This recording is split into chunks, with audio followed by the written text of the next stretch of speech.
2022 সালের 18 ডিসেম্বর কাতারের লুসাইল স্টেডিয়ামে তখন ফুটবল ইতিহাসের সবচেয়ে বড় যুদ্ধ। একদিকে লিওনেল মেসি, অন্যদিকে কিলিয়ান এমবাপ্পে।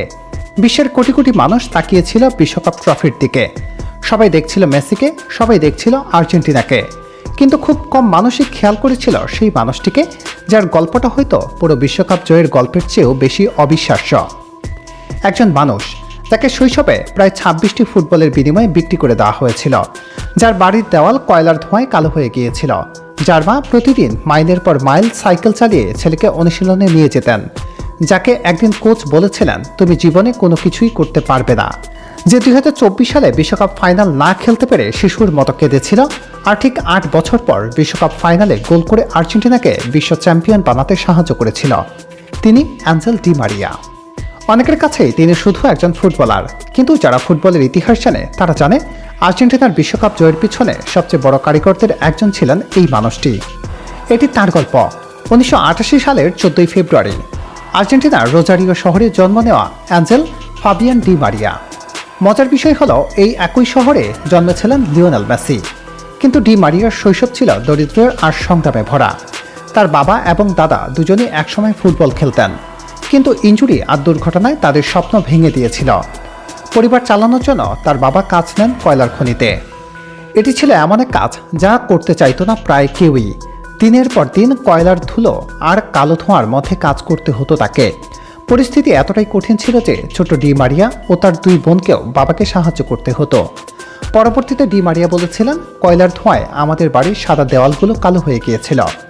ছোটবেলায় তিনি ছিলেন ভীষণ চঞ্চল। একদিন দৌড়াতে গিয়ে প্রায় একটি গাড়ির নিচে চাপা পড়ে যাচ্ছিলেন। ভয় পেয়ে তার মা তাকে ডাক্তারের কাছে নিয়ে যান। ডাক্তার বলেছিল ছেলেটাকে ফুটবল খেলতে দিন। সেই একটি পরামর্শই বদলে দেয় পুরো জীবন। মাত্র 4 বছর বয়সে শুরু হয় তার ফুটবল যাত্রা। ডি মারিয়া এত বেশি দৌড়াতেন যে প্রতি 2 মাস পর পর তার জুতো ছিঁড়ে যেত। নতুন জুতো কেনার সামর্থ্য ছিল না পরিবারের, তাই তার মা পুরনো জুতার তলায় আঠা লাগিয়ে আবার ব্যবহারযোগ্য করে দিতেন। এরপর আসে রোজারিও সেন্ট্রালের ডাক। কিন্তু ট্রান্সফার ফি কত ছিল জানেন?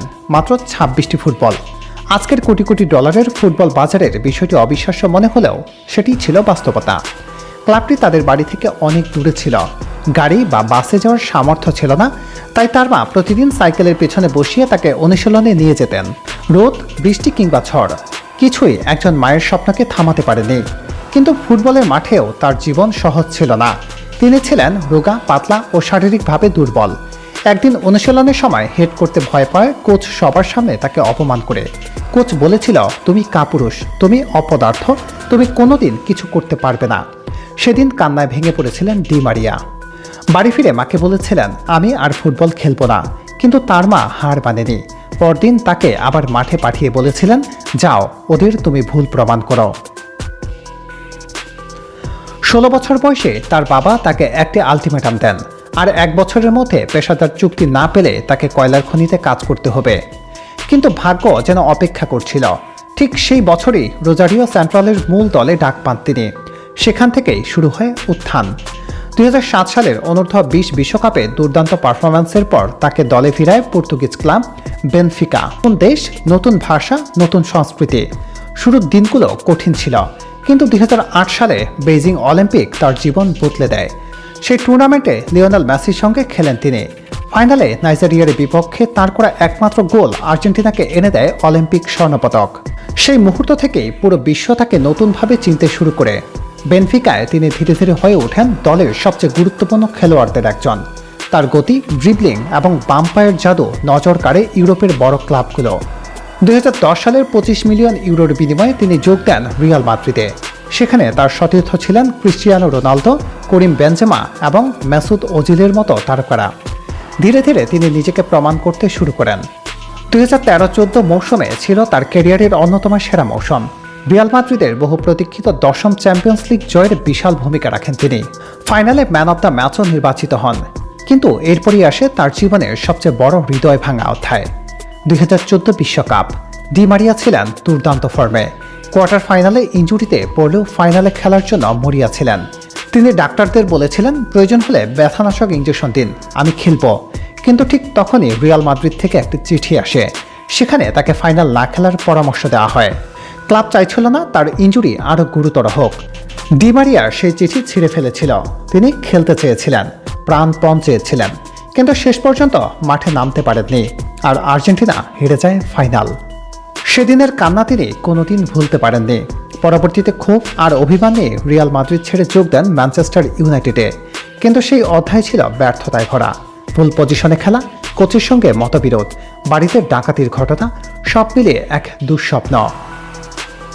মাত্র এক মৌসুম পরেই তিনি চলে যান পিএসজিতে, আর সেখানে আবার ফিরে পান নিজের হারিয়ে যাওয়া হাসি।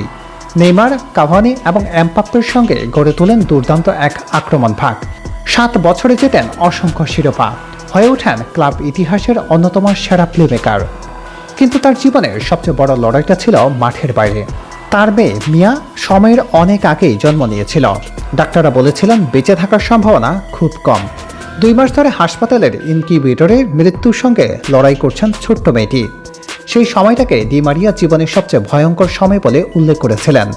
পরে তিনি বলেছিলেন, মানুষ ভাবে ট্রফি জিতে আমি হাসি, কিন্তু আমার সবচেয়ে বড় জয় ছিল মেয়েকে সুস্থ অবস্থায় কোলে নেওয়া। এদিকে জাতীয় দলে তখন হতাশা আর হতাশা। 2014 বিশ্বকাপ, 2015 কোপা আমেরিকা, 2016 কোপা আমেরিকা, টানা 3টি ফাইনাল হার, দেশের মানুষের সমালোচনা, গালি, ট্রল, সবকিছু মিলিয়ে মানসিকভাবে ভেঙে পড়েছিলেন তিনি। কিন্তু মহান গল্পগুলো কখনো হতাশার শেষ হয় না। 2021 কোপা আমেরিকার ফাইনাল, প্রতিপক্ষ Brazil, Maracana stadium, Rodrigo De পলের পাস, আর তারপর ডি মারিয়ার সেই অবিশ্বাস্য চিপ, গোল, আর্জেন্টিনা চ্যাম্পিয়ন। 28 বছরের অপেক্ষার অবসান। এরপর 2022 সালের ফিনাসিলিবা, আবার গোল, আবার নায়ক। আর এরপর আসে সেই রাত, 18 ডিসেম্বর 2022, বিশ্বকাপ ফাইনাল, ফ্রান্স বনাম আর্জেন্টিনা। 2014 সালের অসমাপ্ত গল্প শেষ করার রাত। সেই ম্যাচে ডি মারিয়া পেনাল্টি আদায় করেন, মেসি গোল করেন, এরপর নিজেই গোল করে আর্জেন্টিনাকে 2-0 ব্যবধানে এগিয়ে নেন। বিশ্বকাপ ফাইনালে তার পারফরম্যান্স ছিল অসাধারণ। অবশেষে পূরণ হয় 8 বছরের অপেক্ষা। অবশেষে বিশ্ব চ্যাম্পিয়ন হন তিনি।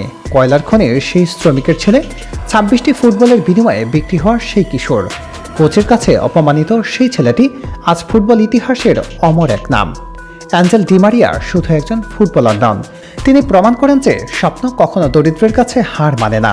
তিনি প্রমাণ করেন যে অপমান কখনো একজন মানুষের শেষ পরিণত হতে পারে না। আর তিনি প্রমাণ করেন যে জীবনের সবচেয়ে বড় প্রতিশোধ হলো সফলতা। হয়তো ইতিহাস মেসিকে বিশ্বকাপ জয়ী অধিনায়ক হিসেবে মনে রাখবে, কিন্তু যারা গল্পের গভীরে যেতে ভালোবাসেন তারা জানবে আর্জেন্টিনার বিশ্বকাপ জয়ের পিছনে একজন নীরব গায়ক ছিলেন। তার নাম অ্যাঞ্জেল ডি মারিয়া, ফুটবলের সেই দেবদূত যিনি বারবার সবচেয়ে বড় মঞ্চে এসে নিজেকে জাত চিনিয়েছেন।